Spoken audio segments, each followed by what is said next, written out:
Algunos dicen que fue el robo del siglo, no sé si da para tanto, pero seguro fue el robo de la década. Enero de 2006, entraron a un banco, tomaron rehenes, más de 20 rehenes, estuvieron allí durante horas, la policía del lado de afuera, una cantidad de efectivos enorme que tenía todos rodeados, y cuando finalmente empiezan a ver que no contestaban desde adentro del banco, la policía entra y los ladrones ya no están.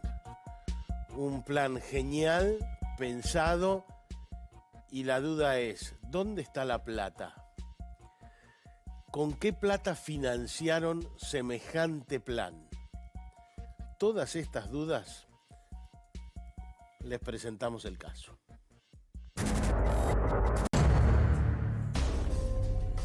Raúl Torre, doctor Raúl Torre, era un plan perfecto. A mí me gusta compararlo tú en este caso como si fuera una suerte de operación militar. A ver, tenemos por un lado el personal adecuado para realizar cada una de las labores que fueron necesarias. No solo el asalto a mano armada, sino no nos olvidemos que hay un acceso por debajo del banco. Número dos, la inteligencia. Conocer previamente que existía ya un túnel y que había que continuarlo y que eso iba a parar exactamente a la zona de la caja del banco. Número 3, la operación.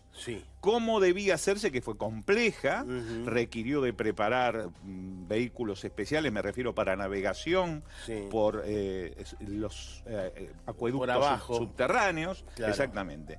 Número 4, la logística, conseguir todo esto, adecuar la embarcación para esa navegación, el motor, todos los medios. Y número 5, las finanzas, que es uno de los misterios de esto. Si nosotros tomamos personal, inteligencia, operaciones, logística y finanzas, tenemos una operación militar. Dicen que les costó $100.000, porque, por ejemplo, tuvieron que comprar material para excavar, con máquina, para excavar. Se excavó con máquina para hacer el túnel. Tuvieron que comprar material de medición para pegarle justo a donde estaba la embarcación. El motor fuera de borda, que tuvo que ser preparado levantando el espejo de la embarcación para que el motor de fuera de borda pudiera navegar, lo que se les complica en la salida por el excesivo peso, por la cantidad de cosas pesadas, me refiero a joyas, por ejemplo, que se habían incluido en la sustracción, ¿no? Ellos son geniales. Tiene un toque genial. Yo creo que ha sido un hecho planeado con mucha inteligencia.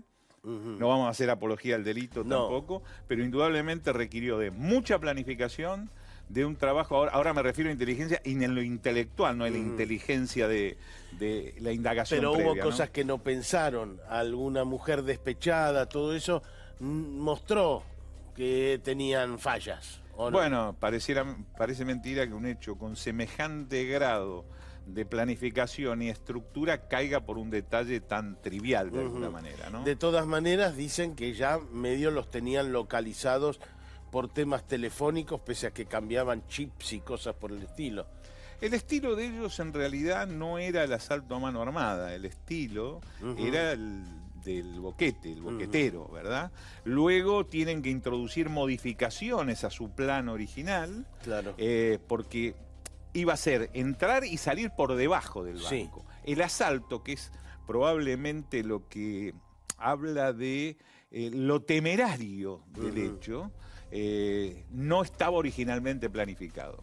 Vamos a ver la segunda parte de los elementos de este robo impresionante.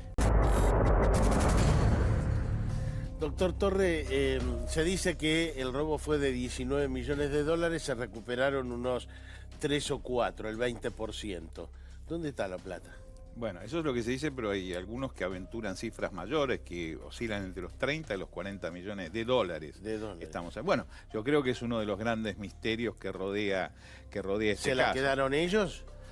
No lo sé, pero es probablemente uno de los grandes misterios. Han sido muy seguidos, si me permite el término, para ver si se generaban algún tipo de gastos extraordinarios, más allá que los inmediatos a la comisión del hecho, que es normal en cualquier organización criminal. Por más que extreme medidas, el encontrarse con todo ese dinero siempre precipita alguna exhibición. Bueno, dice que el acuerdo era que no se utilizaba el dinero por un año. Pero sin embargo, en algunas cosas menores se utilizó, ¿verdad? ¿Y dónde está la plata? Hay algunos que nunca fueron detenidos. Por ejemplo, en el banco las imágenes demuestran que entraron 7. Y sin embargo, en el banquillo de los acusados solo había 5. Hay 2 que no se sabe quiénes son. Hasta hoy no se sabe quiénes son. Pareciera que en el ingreso original después va a estar un analista que trabajó con el FBI sobre las imágenes aquí en el piso. Pero pareciera que, por ejemplo, hay una mujer que ingresa con ellos, que tiene cierta libertad de movimiento y egresa luego del banco antes de que se disparen las alarmas. También hay una excesiva y minuciosa planificación en cuanto al desarrollo del hecho una vez que se ha tomado el banco. ¿Qué es lo que necesita esta gente? Ellos necesitan tiempo para vulnerar las cajas de seguridad. Claro.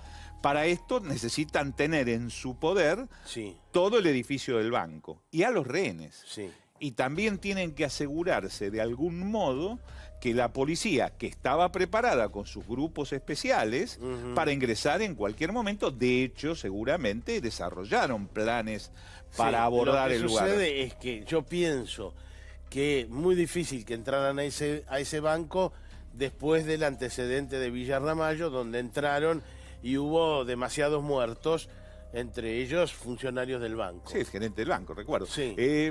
Está el fantasma de Ramallo, pero hubo otro factor muy interesante. Ellos le dejaron los teléfonos celulares a todos los rehenes y los incitaron a que llamaran a sus familias, para que de esta manera, detrás de los cordones policiales, de los diferentes cordones policiales, estaban las familias de los rehenes, lo que genera una presión no solo para los funcionarios de seguridad, sino para los funcionarios judiciales que también estaban allí, ¿no? Vamos a recordar lo que fue Ramallo.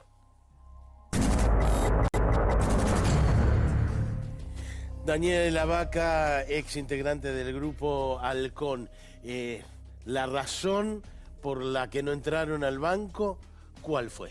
Y siempre se trata de asegurar en la parte de la mediación que se hace la integridad física de los rehenes. Si no se entabla alguna medida de que es referente a que se corta el diálogo, siempre es el 99% de la mediación o la negociación es la que triunfa, así que no se hace la resolución táctica. O sea que en este caso se esperó hasta que del otro lado ya no contestaban y ahí se entró al banco. Por supuesto, y aparte la orden la da el comité de crisis. No se entra porque sí, hay una planificación. Entonces se hace un plan de velerado, plan de emergencia, plan de contención, de entrega, y cuando están esos planes ya para llevar en marcha, el comité de crisis da la orden que se entre. ¿Desde afuera el grupo Halcón sabe dónde está cada uno de los delincuentes? No se sabe. Posiblemente hay medios que sí te pueden acercar, pero no hay tanta tecnología en la Argentina como es un teléfono que se llama Rasquifón, que a donde tiene una cantidad de metros ese alcance del cable que hace que sabés más o menos dónde puede estar a la distancia, pero no si está en una habitación, está en el baño. Ajá, la persona que negocia. Eso no se sabe. No. ¿Y la negociación es para que vayan entregando rehenes o la negociación es para que se entreguen ellos cuanto antes? La negociación, el primer objetivo es ganar tiempo. Para que se haga una planificación, como te estaba diciendo, que yo lo digo acá en un libro que he hecho y hablé sobre el caso de Ramallo. Ganar tiempo para planificar cómo se entra. Por supuesto, siempre que no se corra en peligro la vida de las personas. ¿Conviene delincuentes cansados o no conviene delincuentes? Sí, porque esto lleva a un desgaste y eso ayuda a veces. ¿Para qué? Para que a mí no me dé la respuesta inmediata cuando yo tenga que resolver la operación táctica. Acordate, en la operación táctica hay fuerza, hay violencia, que nosotros lo decimos en los principios: sorpresa, rapidez, violencia de la acción. Ajá. ¿El antecedente de Ramallo jugó un papel? Sí, ayudó, que yo lo digo en el libro. Para mí lo puse un antes y después para los grupos tácticos que no trabajábamos en conjunto, GEOFS, Halcón, le pongo, se llama Muchas manos en un plato hace mucho garabato. Claro. Ahí empezamos nosotros. No había coordinación. No había coordinación porque no había trabajo. Si bien Algo- sabíamos hacer cada uno, pero indistinto. Ahí. Alguno empezó a tirar Sí. y después de eso Sí. tiraron todos los demás. Sí, eso se llama un efecto multiplicador. Ajá. Dieron la orden para que tiren los compañeros míos que estaban cerca de ahí, que le disparan las ruedas de uno de los oficiales y el resto empezó a disparar. ¿En algún momento estuvo la hipótesis de que tenían un túnel? No.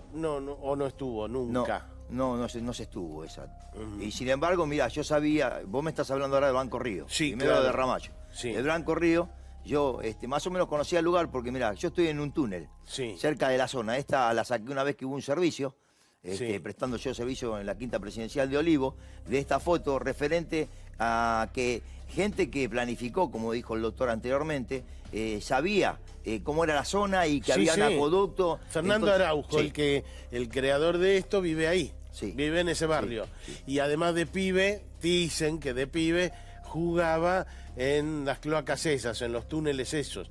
Entonces ya fue pensando y pensando alrededor de la idea de entrar por abajo en base a esos caños enormes que hay ahí abajo.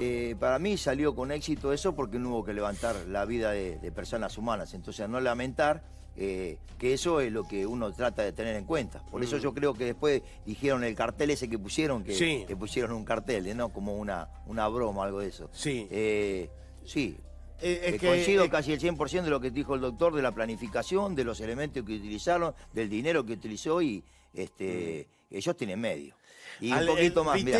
Vitete Sellanes, que era el que hablaba con el negociador, dice que su negociación fue un éxito. Sí, porque él leyó un libro. Resulta que hay un doctor que se llama Irimia, Néstor Irimia, Sí. hizo un libro de todos los grupos tácticos y según él, en un comentario que lo escuché, dice que él lo leyó. Entonces, sabía lo que iba a decir el negociador del Halcón. Ajá. Entonces lo hizo perder tiempo, Por perder supuesto. tiempo, mientras Sí. rompían las cajas y, digamos, terminaban de concretar el boquete. Y fue un efecto en contra, ¿no? Porque al saber más o menos qué es lo que yo tengo que decir o dialogar, que en el estudio que se hizo en ese libro fue reservado, no hubo mucha gente, no hay muchos... O sea, en sabían cómo era la negociación, la demoraron todo lo posible y mientras tanto rompían cajas y escapaban. Le voy a hacer para que la gente entienda. Yo voy a hacer una comparación. Yo tengo que pelear mañana contra vos. Yo voy y miro una película donde estás peleando y yo sé los movimientos que vas a hacer. Entonces yo sé cómo defenderme o atacar. Esto pasa lo mismo. Esto es un juego de ajedrez, fue. Muchas gracias. No, de nada. Vitete Sellanes, el personaje, no fue el ideólogo, pero fue el personaje de esta historia. Claudio Torres, licenciado en criminalística. Usted hizo el análisis de las imágenes de las cámaras de seguridad. Exactamente. En su momento me dieron el CPU del banco Sí. para poder procesar las imágenes. En ese momento el CPU estaba totalmente encriptado, la información. Tuvimos que desencriptar la información, procesarla, hasta que llegamos a un límite, ¿no es cierto?, en el cual podíamos trabajar nada más. Y tuvimos que viajar al FBI, obviamente, al procesamiento. Es decir, que ustedes ahí tenemos en pantalla las imágenes, ustedes las trabajaron con el FBI y aún así es difícil identificar gente. No, sí, logramos identificar, acá el primer trabajo que se hace acá es lograr identificar cuántas personas ingresaron al banco. Correcto. Inclusive la mujer, ¿no es cierto? Esta es la señora que ingresa. Para usted, la mujer Hizo de campana. era campana. Ese hizo de campana. Correcto. Y luego fueron ingresando las demás personas al banco, lo cual obviamente es lo que se ve por televisión. Correcto. Ahí tenemos, entran, además se maquillaron, ¿no es cierto? Se pusieron cosas. Ese es Beto de la Torre, con el que vamos a hablar dentro de unos minutos, pero se pusieron pelucas, se pusieron, bueno, anteojos y después tiraron pelos de una peluquería como para que no se los pueda identificar. Aún así, ustedes... Ahí está la mujer, ¿no es cierto? Una mujer que entra y sale del banco. Exactamente. Sí, ingresa 2 veces. Ajá. Sí, una vez ingresa, mira, se pone en la cola del cajero y luego vuelve a salir y vuelve a ingresar cuando ya están las demás integrantes de la banda están dentro del banco. Ahora, ¿cómo se identifica a alguien con esas imágenes? Muy difícil. Las imágenes, obviamente, que fueron grabados con 72 dpi, obviamente una definición muy baja. Las cámaras del banco tenían una definición muy baja, y lo cual también dificultaba el sistema de grabación, que era a través de un estrobo. Obviamente que es una definición muy, muy mala, y al momento de trabajar nos complica a uno, ¿no? Sí. Lo que se logró acá es, obviamente, el procesamiento de esa imagen, de lograr bien obtener un fotograma bastante importante. Es decir, mucho mejor que lo que toma la cámara, y ustedes en el juicio van y dicen, mire, usted es este. Sí, exactamente. Lo que sucede en todo esto es que al no tener una imagen tan nítida como se tiene, lo que se logra obviamente es llegar hasta un límite, que luego, en este caso al viajar al FBI, se pudo terminar el trabajo allá. Ajá. La conclusión de ustedes fue que la mujer era parte. La mujer nunca estuvo detenida ni identificada. La mujer fue parte. Y además de eso, según los cálculos, entran 3 por arriba y 2 por el estacionamiento de abajo. Exactamente. O sea, 5, de los cuales 3 nunca fueron identificados. Y 2 nunca fueron identificados. Ahí lo que nosotros pudimos procesar por imágenes eran 6 personas, inclusive la mujer. Sí. Eso es lo que podemos identificar, o sea, a través del video. De esos que entraron por arriba, 3 terminaron identificados: Vitete, De la Torre y Araujo. Después los otros entraron por el túnel, o otro estaba esperando con la camioneta. O sea que ustedes identificaron 6, o digamos, visualizaron 6 que eran parte del robo. Exactamente, 6 personas. Y de esos se pudieron identificar 3. Sí. ¿A qué otra conclusión? Porque nunca, de entrada, no se pudo ver dónde estaba el túnel por el que se fueron, ¿no es cierto? No, era imposible, porque había sido... Acá están las imágenes del túnel. Las imágenes del túnel, obviamente que el boquete que hicieron en la pared del banco, lo que hicieron fue nada más ni nada menos que taparlo cuando salieron con un mueble, ¿no es cierto? Y lo que hacía que cuando uno ingresaba por la puerta principal del banco, viera la habitación normal y corriente, como si no hubiese pasado nada. Cuentan que lo hicieron con una soga, le ataron una soga y después lo tiraron para atrás para tapar el boquete. Y además pusieron un par de granadas simuladas. De granadas simuladas y elementos para distraer obviamente a los... O sea que cuando la policía entró ahí,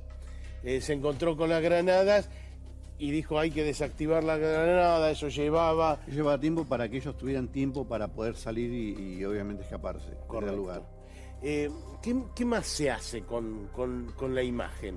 La imagen lo que prueba es cómo fue toda la organización, ¿o qué? Sí, nosotros logramos, ya le digo, como identificamos también lo que nosotros teníamos que saber a través de la fotometría, que fue un trabajo después obviamente que ocurrió todo el caso, es tratar de obtener las medidas, ¿no es cierto?, para darle pistas a los investigadores, ¿no es cierto?, a mis colegas, darle pistas de cómo era la contextura física de esa persona. Ajá.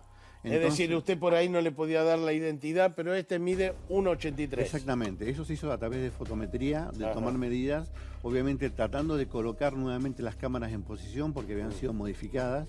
Entonces colocar cámaras en posición y con un grupo de profesionales que me acompañaban, obviamente lograr obtener las medidas de esa persona. ¿Ustedes podían distinguir quién tenía peluca y quién no?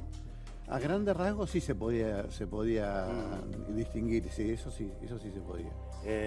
Por ejemplo, algunos se puso un bigote. Claro, exactamente. Eso sí fue bastante complicado porque no sabíamos si era bigote original de la persona, o obviamente era una aplique que se había hecho, ¿no es cierto?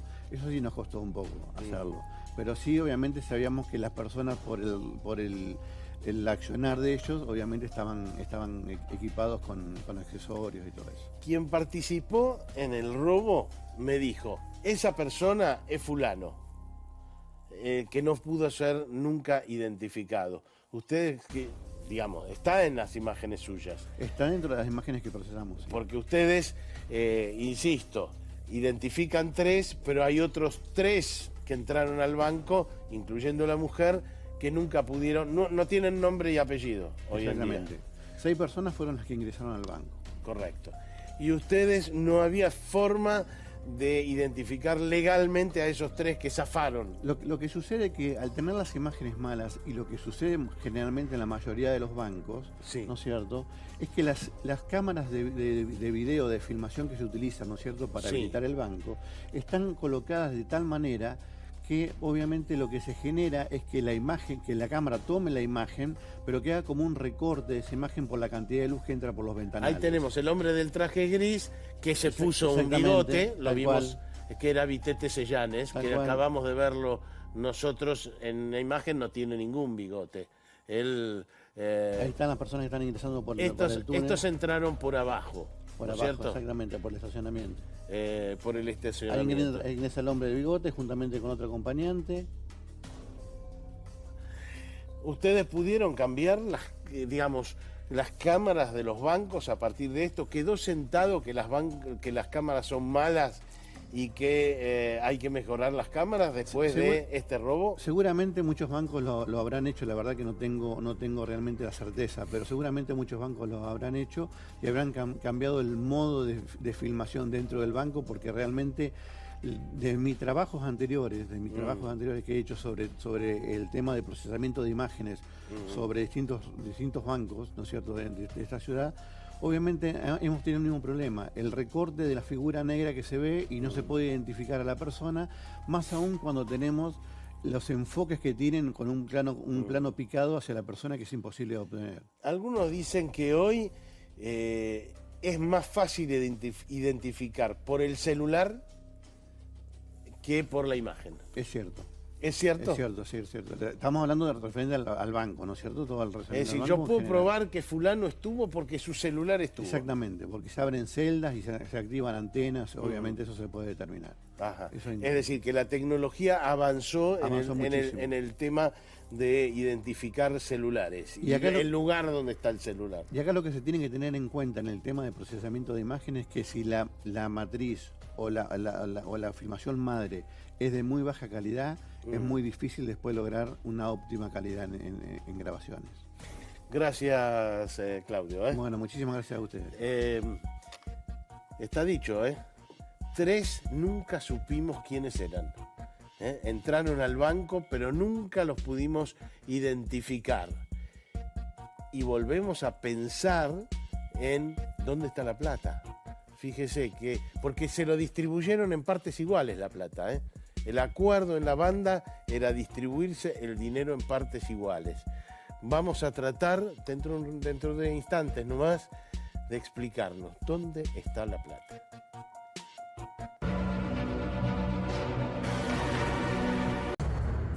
La verdad que Vitete está muy bien,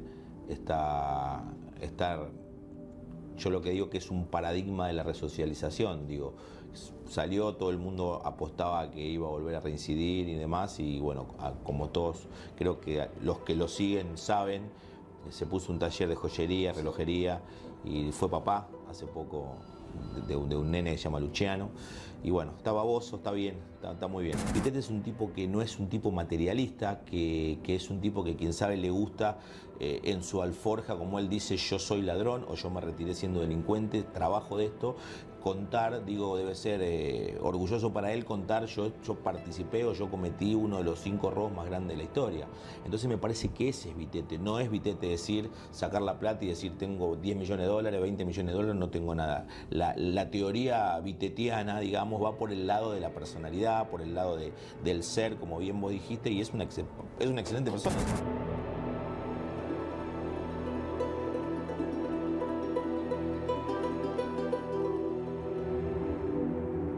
Lo que caracterizó y que le dio aún más emoción, digo, a este que fue uno de los robos más importantes del mundo, fue justamente la personalidad de Vitete, que en todo momento lo fue llevando y trayendo, ¿no? A mí no me gusta hacer, siempre lo dije en esta causa, apología del delito, pero cuando vos hablás con Vitete, la verdad que te da gusto escucharlo porque fue un golpe planeado, donde hubo humoradas. A Vitete no le secuestran un peso. En cuanto al tema de la plata, voy a hacer una frase mía de él, tengo Alzheimer, no me acuerdo. seguramente alguien va a decir a la gente que le robaron la plata no le significó ninguna morada, pero en cuanto al hecho en sí fue algo que tampoco fue violento, ¿no? ¿Cómo te lo voy a metaforizar? Como la búsqueda del tesoro. Ellos iban dejando postas como para que la policía tarde más tiempo en llegar y preocuparse por desactivar esas postas que eran todas de utilería, para luego tratar de buscarlos a ellos o de buscar qué había pasado en el fondo, pero en verdad no hubo nada que sea compatible con armas, ni con granadas, ni con nada. Fue todo imaginación, pura imaginación.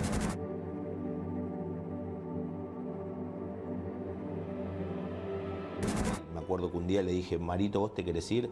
Me miró con una cara diciendo, ¿me estás cargando? Por supuesto que sí. Le digo, pero no vas a poder venir más a la Argentina. Me siento a hablar con los fiscales y le digo, doctor, Vitete es el hombre del traje gris. En la justicia de provincia pasa algo muy distinto a la de capital.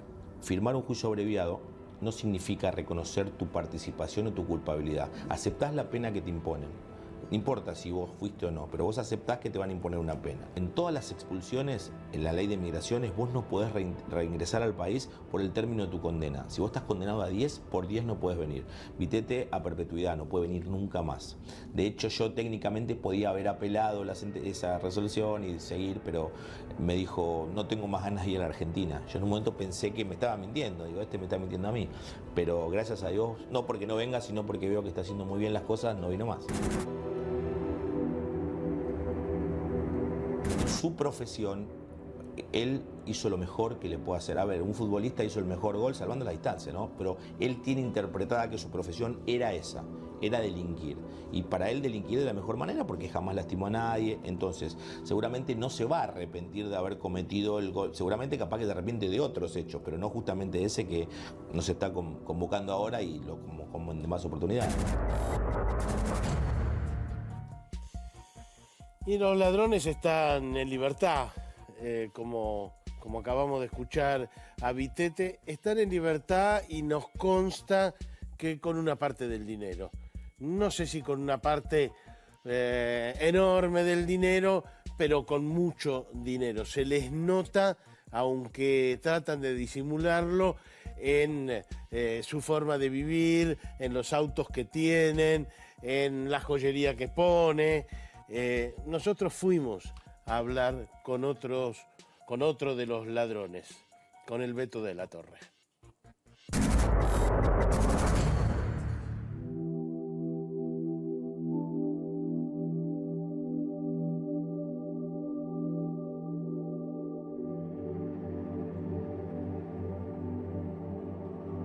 Rubén de la Torre bajaba por aquí, al principio. Sí, al principio bajábamos por acá, sí, las primeras incursiones las hicimos por esta parte. ¿Un grupo electrógeno bajaron? Y en principio sí, acomodamos los autos contra este paredón y bajamos las herramientas grandes, más pesadas, las bajamos por acá, sí. Y después ya entraban un poco más fácilmente caminando desde allí. Claro, después entramos como exploradores con unas mochilas, acampamos un poquito ahí, comimos algo, como digo que no había ningún problema, ya empezamos a incursionar por este lado.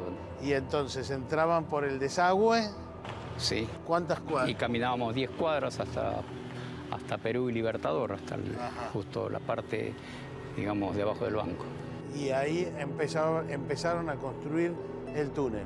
Cortamos, hicimos una ventana ahí, bueno, nos encontramos con la tierra y ahí empezamos a hacer digamos... ¿Un año y medio antes? Un año más o menos haciendo el túnel, sí. ¿Y a quién se le ocurrió? Y en principio se le ocurrió a un muchacho que es de la zona, fue...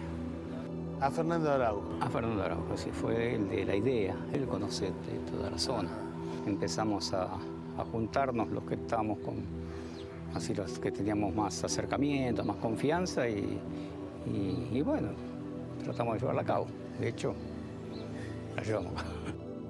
Alrededor de Fernando Araujo se armó el grupo. Sí, yo me conocía con dos de las personas, con Vitete y con Fernando Araujo. Y el plan era el boquete, no era entrar por el banco. No, en principio el plan era justamente llegar a la pared del banco, hacer un boquete, entrar un día viernes, un fin de semana largo y hacer romper todas las cajas y llevarnos todos tranquilamente y que el lunes o martes cuando abriera el banco se encontraran con el derecho. Ese era el plan. Ese es el plan principal. ¿Y qué pasó? Y después falló la persona que supuestamente iba a cortar las alarmas, entonces decidimos un plan B, que era entrar, simular un robo con toma de rehenes.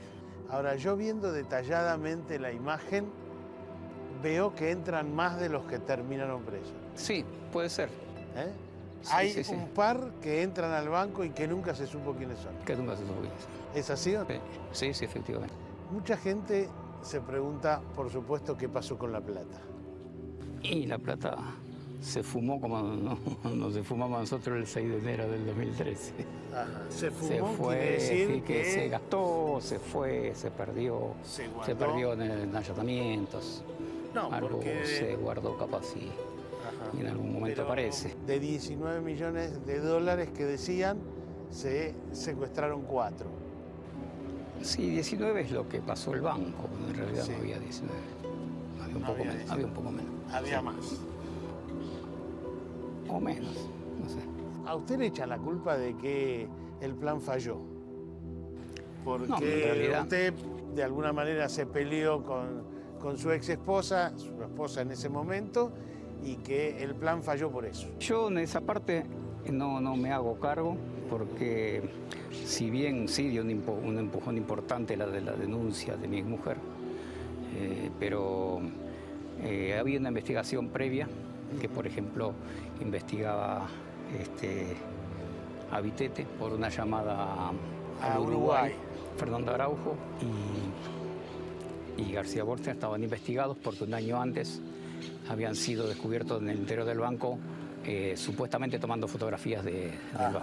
O sea, la denuncia de Di Tulio, de mi exmujer, Sí. ayudó a... Fue una punta, pero digamos, Claro, fue un empujón importante, sí, porque después le cerraba todo. O sea, en principio eran cabos sueltos. ¿y era verdad la historia de que usted se iba con otra mujer y entonces Y bueno. ella se enojó? No, eso es completamente mentira. En realidad yo dejé un dinero importante en mi casa.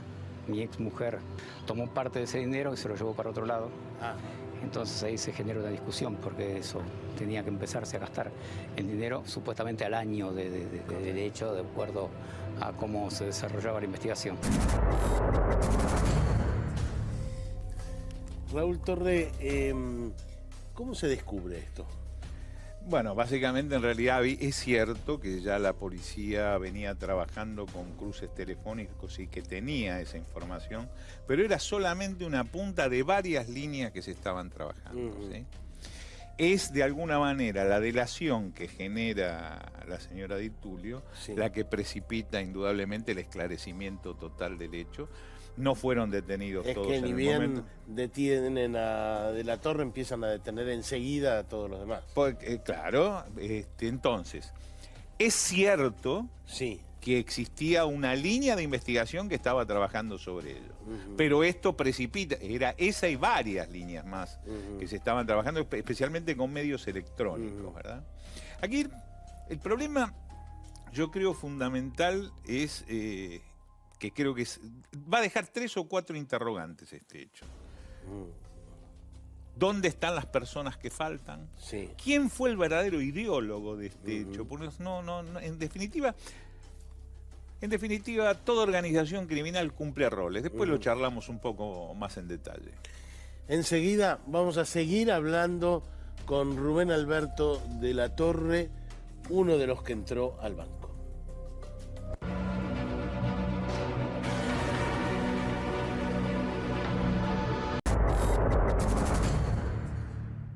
Usted entró vestido de médico, Sí, con un delantal, y tenía una peluca.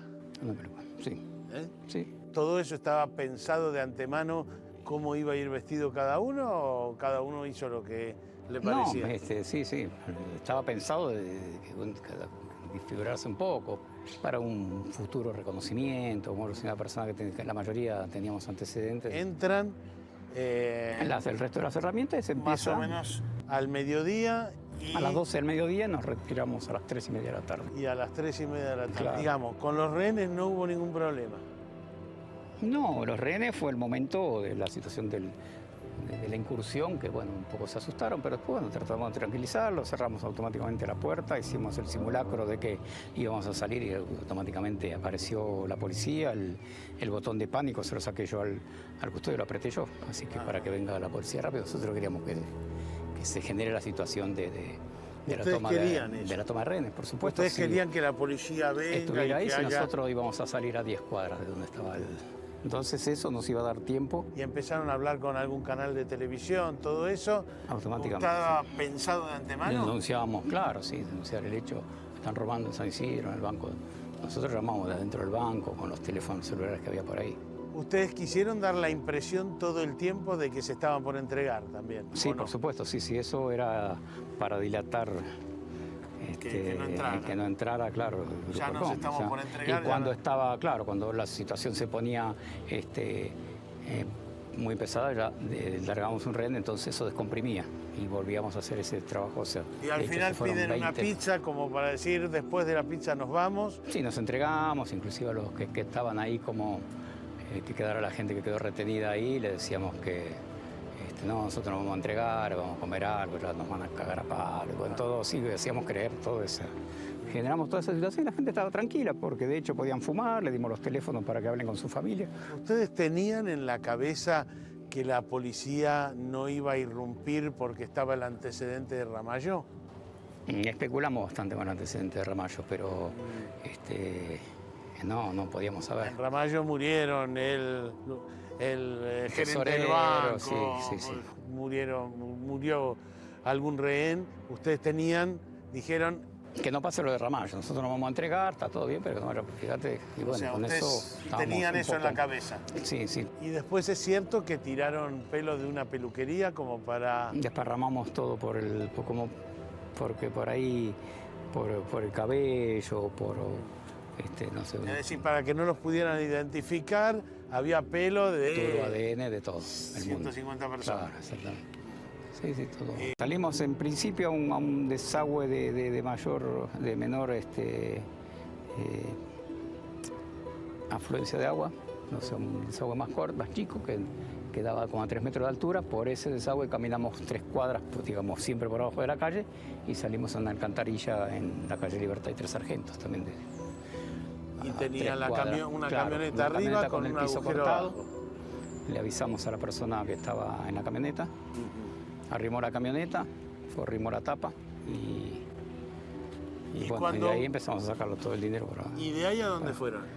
Y de ahí fuimos a una casa que estaba en ese momento abandonada. Nosotros la tomamos como un año antes. Nos metimos nosotros, pusimos un televisor y bueno, simulamos como que estaba. Nadie preguntó más nada, así que nosotros entramos y salimos de esa casa como... ¿Y repartieron el botín ahí? Y lo repartimos en esa casa. ¿Ahí? Sí. ¿Y estaba muy claro cómo se iba a distribuir el dinero? Sí. ¿Sí? Sí, en partes iguales, como En corresponde, partes iguales. claro, como corresponde, sí. ¿Cuánto lugar ocupaba todo eso? En una habitación. ¿Está arrepentido? ¿De qué? De haber hecho el ¿El robo. robo? Ahora ya pasó toda la tormenta, ya está. Y es como que... De hecho, el arrepentimiento está de que no vuelvo a robar ni vuelvo a meterme en este tipo de cosas. O sea, estoy tranquilo, estoy apartado del delito. Apartado del delito porque con la plata que hicieron, ¿ya está? Y yo creo que algo de eso hay, el hecho de que no se haya recuperado el dinero, por eso hablamos de que existían grandes misterios. Primero, los autores que faltan, que indudablemente son varios. Ajá. Porque estamos hablando de nuestro programa, se llama Crimen y Misterio, ¿verdad? Sí. Bueno, entonces estamos hablando de cuáles son los misterios que quedan en este hecho. Primero, los autores Sí. que no han sido identificados. Los que vimos en las imágenes y que no sabemos quiénes son. Luego yo voy a mensurar el dinero que falta, a ver cuánto fue efectivamente el dinero que se sustrajo del banco. Sí, no lo vamos a saber nunca. Nunca, porque todos sabemos que hay dinero que muchas ¿Alguien veces del es banco? negro y no se blanquea, ¿verdad? ¿Alguien del banco los ayudó? Hay un dato que a mí me llamó siempre la atención, voy a ser breve en mérito a la hora, y es el aparato, el power que ellos fabrican para la apertura de las cajas de seguridad. Sí. Tan es así que no pueden abrir una caja de seguridad que está en un récord y que tenía creo que como 12 millones de euros, que era de la venta de una propiedad. Para fabricar ese aparato debían conocer previamente cómo era el sector de cajas del banco. Ese es otro dato más que tampoco quedó totalmente esclarecido. Y para usted, doctor Torre, hay un ideólogo que nunca agarraron. Yo creo que hay una mente por encima, una mente brillante, que está por encima de todos los demás. Ellos dicen que la mente brillante es la de Fernando Araujo. Es lo que dicen. Pero usted cree que alguien puso la plata. Primero tiene que haber un financista, lo hablamos al principio de todo, ¿no es cierto? Sí. La operación, la inteligencia, el personal, falta las finanzas. Sí. Y que fue mucho dinero. La aparatología, los $100.000 vehículos. dicen Y ellos bueno, que utilizaron para... y un año de trabajo. Sí, un año de trabajo. Nos está faltando esa persona también. Dicen que Araujo vendió un auto y que con eso pagaron, pero no hay... No, acá hay mucho más de la venta de un auto, muchísimo más. Muchísima más inversión. Además, ellos no se dedicaron a otra cosa que a este... No trabajaron, se dedicaron específicamente a la preparación, a la logística de este hecho. No, yo creo que más. El misterio continúa, el dinero no terminó de aparecer desde ya, y hay muchos de los protagonistas de esta historia, varios, no menos de 5 o 6, que nunca estuvieron presos, no sabemos quiénes son, y lo más probable es que no lo sepamos nunca. Gracias.